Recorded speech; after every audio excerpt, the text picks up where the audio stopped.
Hello everyone, so this is our first lesson. We'll start with the last text that we wrote in the copybook, ok?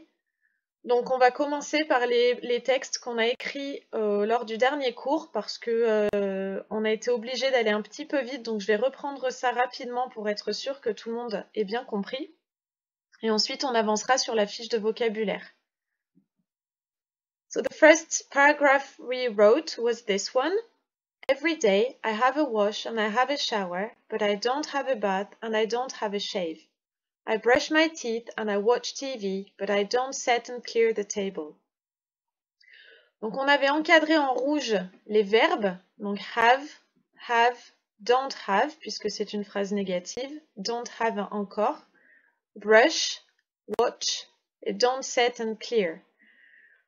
On avait expliqué que pour le dernier encadré, on a don't qui est mis en facteur commun sur set et clear pour éviter la répétition I don't set the table and I don't clear the table. Puisque j'ai deux verbes négatifs côte à côte, je peux mettre don't en commun et ensuite juste mettre mes verbes à la suite en fait. Et ça évite de répéter don't et ça évite de répéter the table. Ensuite, on avait entouré les conjonctions de coordination and et but pour dire et mais. Donc je vous rappelle que and vient s'intercaler entre deux verbes à la même forme, ici deux verbes positifs, have et have, alors que but vient marquer l'opposition, ici entre have et don't have. J'ai un verbe positif à gauche, négatif à droite. Je retrouve and parce que je suis entre deux verbes négatifs, donc qui sont sur le même plan, qui sont dans la même colonne, si vous voulez, dans notre tableau de conjugaison. Encore une fois, and qui est cette fois entre deux verbes positifs. But ici vient s'intercaler entre un verbe positif, watch, et des verbes négatifs, don't set, don't clear. J'ai souligné my teeth, on reverra les pronoms, les adjectifs possessifs, pardon, un petit peu plus tard dans la séquence. On les a déjà croisés de toute façon, donc j'espère que vous en rappelez.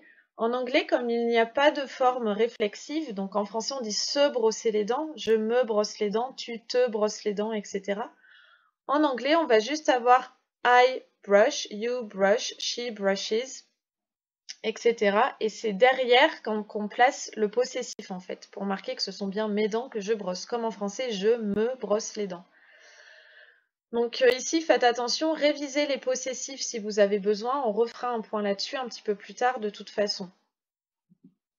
Ok ? Ensuite, on avait écrit un petit paragraphe en utilisant la troisième personne du singulier pour bien vérifier qu'on se rappelle qu'on a les S au verbe. Donc on avait écrit « Every day she gets up, goes to bed and sleeps, but she doesn't make the bed. He doesn't do the shopping and he doesn't do the cooking, but he does the washing up and he tidies up. » Donc ici, on observe qu'on a bien nos S au verbe, c'est normal, et on avait donc encadré les verbes, c'est-à-dire gets, goes, sleeps, doesn't make, doesn't do, does, tidies. Je vous rappelle la modification orthographique sur tidy, le Y devient I parce que je colle des lettres derrière, donc je ne peux pas avoir YS mais le Y devient IE, ce qui fait IES. J'ai aussi une modification orthographique sur go qui est la même que sur do. Vous avez appris do qui donne does, D-O-E-S, go donne goes. C'est la même prononciation, enfin le O se prononce pareil, et c'est G-O-E-S. Même chose, on avait entouré nos conjonctions de coordination et mais, and et but. Ici, ici, ici, ici et ici. Ok ? Si vous avez besoin de réécrire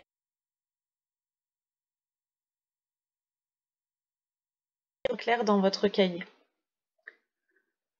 Alright, so now we'll move on to the vocab. So please take the document that you needed to stick in the copybook. Donc on va passer à la fiche de vocabulaire que je vous ai distribuée en classe et qui est aussi en pièce jointe sur le NT dans Travail à faire. Vous deviez la coller dans le cahier. On va la compléter tout de suite ensemble.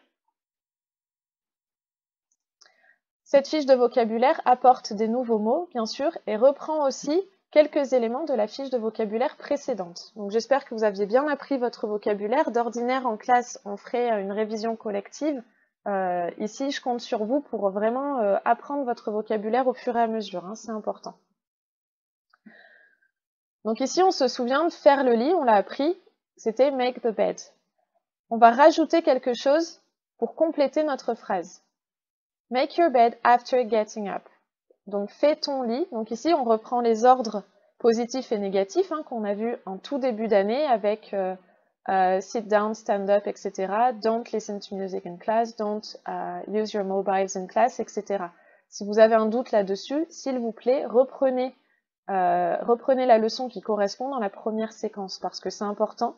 Je ne vais pas nécessairement faire des retours en arrière systématiquement. Donc, si vous voyez que vous avez un doute sur la structure, reprenez votre séquence dans le cahier. Donc ici, make your bed, fais ton lit, d'accord? Donc si je fais la phrase avec I make my bed, you make your bed, he makes his bed, she makes her bed, etc. Hein. On révisera les possessifs ensemble un petit peu plus tard. Ne vous en faites pas si vous avez un doute là-dessus. Ici, c'est un ordre. Fais ton lit, after, pour dire après, getting up. Donc on va souligner en rouge after et le ing de getting parce que après avoir fait ton lit, donc en français après ou avant sont suivis d'un infinitif, en anglais c'est suivi d'un ing, comme like, c'est pareil. Ici je double le T de get up, c'est la règle, c'est une règle d'orthographe en fait, quand votre verbe se termine par une consonne, une voyelle, une consonne, vous doublez la dernière consonne.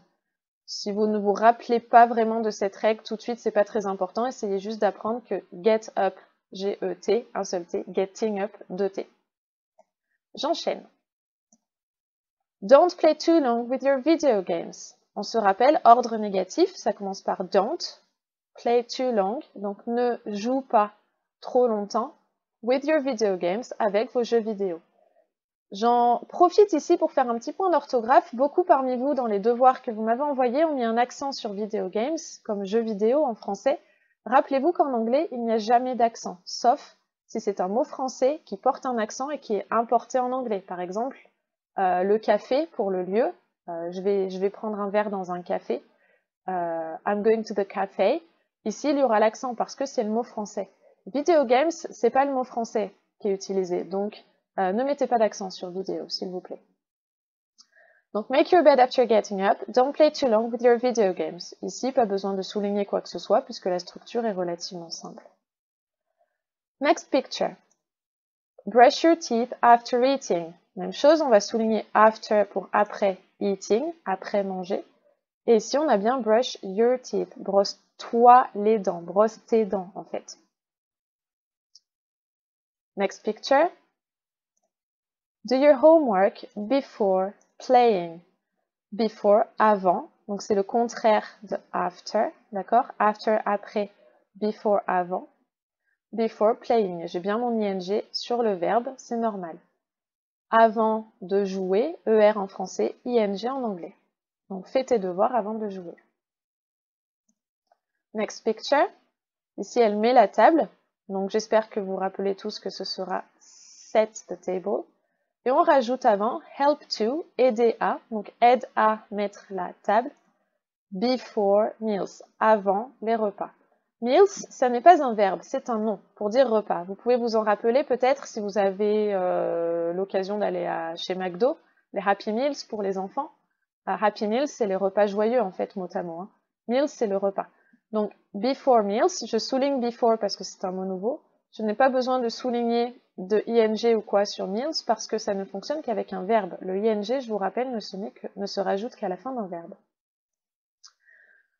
Et le contraire, help to clear the table after meals. Donc aide à, clear the table on connaît, débarrasser la table après les repas. Donc set the table, contraire, clear the table, mettre la table, débarrasser la table. Before, contraire, after, avant, après. Ok, next picture.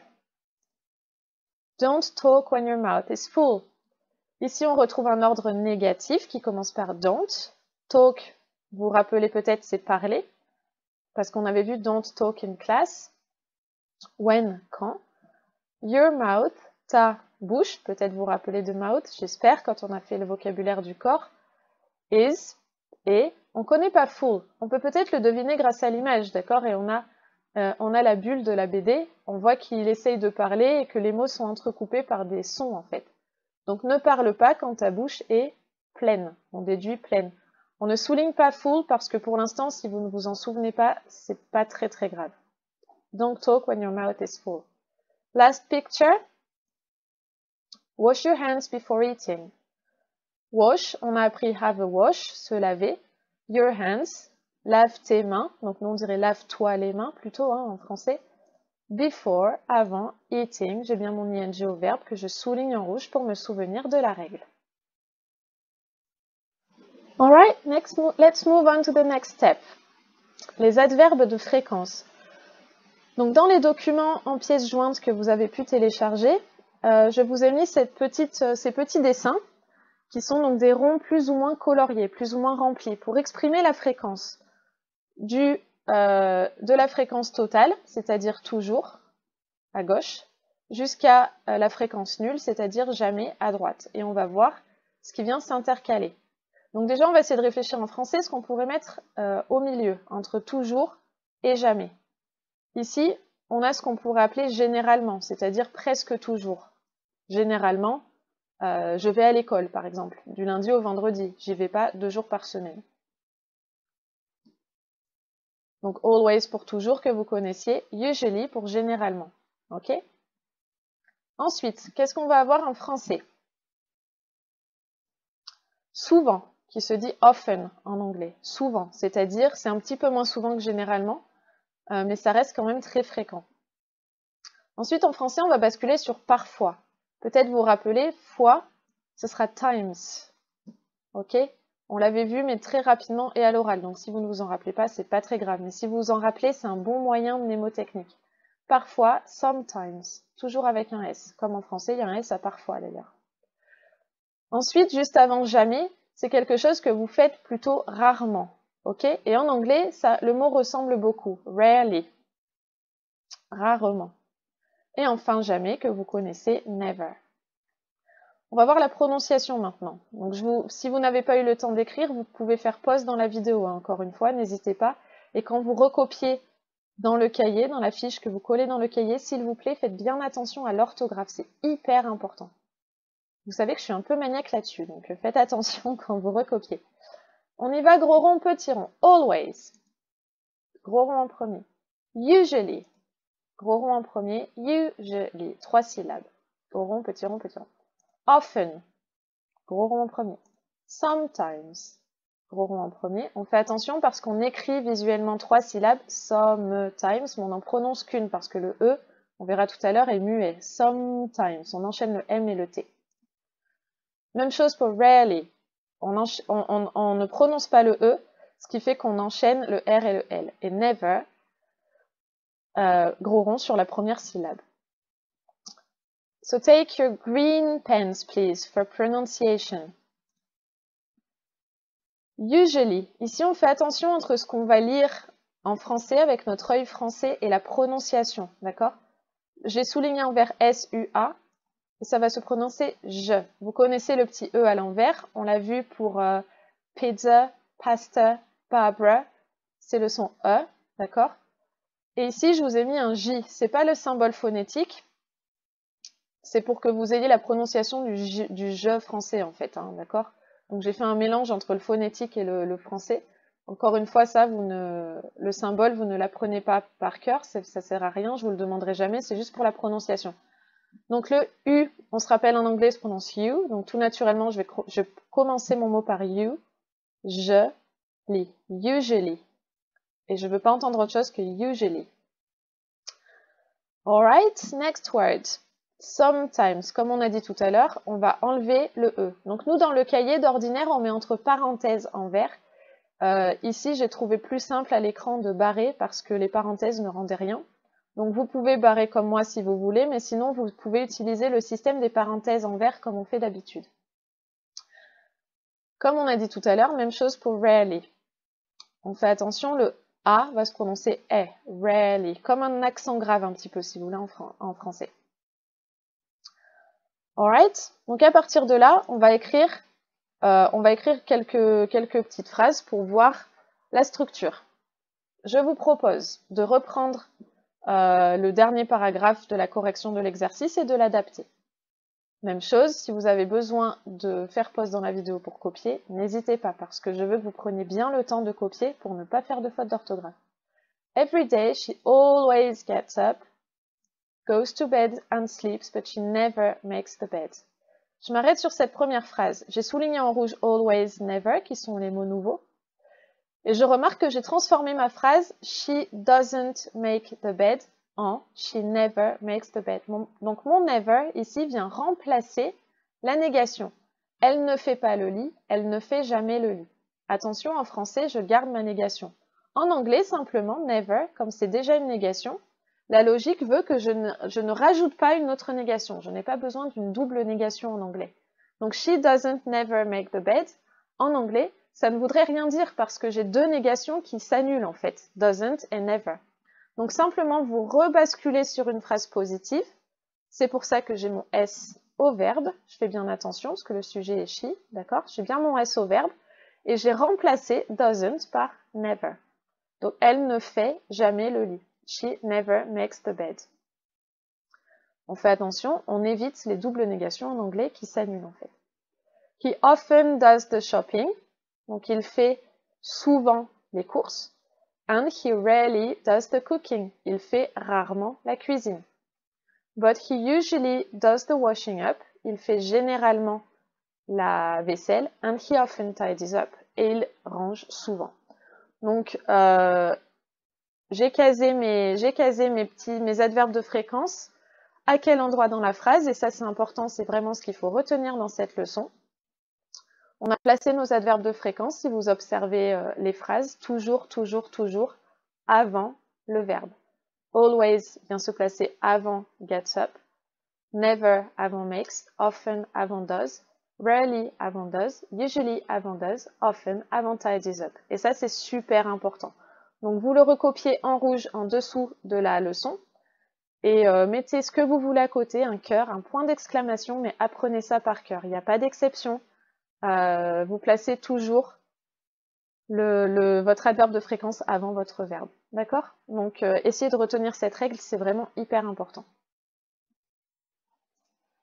Alright, so your homework for next time.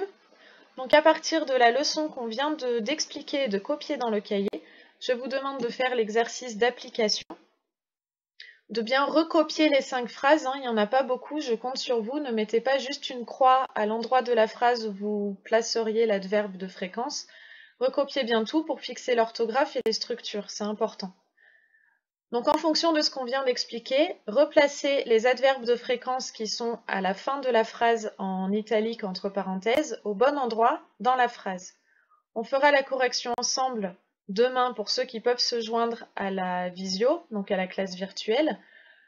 Sinon, vous aurez la correction au début de la prochaine vidéo et de toute façon, nous reprendrons tout ça ensemble quand on se retrouvera début mai. Alright? So I'll talk to you next time. Enjoy the weekend. Bye bye.